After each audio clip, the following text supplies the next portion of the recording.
devons aider le continent africain. To live with us, the European dream. Good friend of Taiwan. Europe 1, bonjour. Europe 1, il est 6h55. La revue de presse internationale. Nous partons d'abord au Mexique. Bonjour Gwendolina Duval. Bonjour. Vous êtes la correspondante d'Europe 1 au Mexique où le meurtre d'une petite fille de 8 ans secoue le pays et fait la une de tous les journaux mexicains. L'affaire terrible de l'assassinat de la petite Camila qui a poussé des habitants à faire eux-mêmes la justice. L'enfant âgé de 8 ans a été enlevé puis assassiné dans la ville de Taxco dans l'état de Guerrero, raconte El Universal.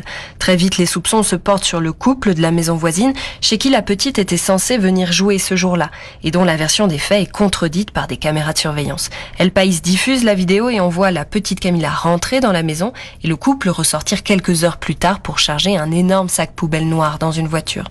Face à l'évidence, dans le quartier où a eu lieu le crime, les esprits s'échauffent, sauf que la police tarde à réagir et à arrêter les suspects, si bien que des habitants s'introduisent chez ses voisins pour venger Camila. Et la femme, auteure présumée du crime, est battue à mort en pleine rue.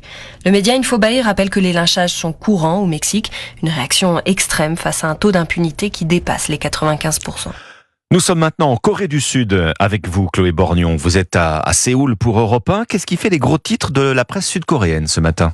Des caméras espions cachées dans les bureaux de vote à l'approche des élections législatives du 10 avril. Le journal coréen conservateur Jugang Daily révèle qu'elles ont été posées par un youtubeur d'extrême droite. Selon l'article, l'homme a indiqué lors de son arrestation avoir placé ses caméras, déguisées par exemple en chargeur de téléphone, dans les isoloirs et près des urnes. Il voulait pouvoir compter lui-même les votes des électeurs qui passent au scrutin anticipé. Au total, 40 caméras ont été découvertes dans 18 bureaux du pays. Le quotidien Korea Times raconte la course contre la montre pour s'assurer qu'aucun bureau de vote n'est aujourd'hui équipé de caméras, ce qui serait une atteinte manifeste au secret du scrutin. Les autorités électorales, accompagnées des forces de l'ordre, doivent contrôler plus de 14 000 bureaux, alors que les Coréens s'apprêtent à voter aux élections législatives dès vendredi pour le scrutin anticipé. Merci Chloé Borgnon, c'était votre revue de presse internationale sur Europe 1.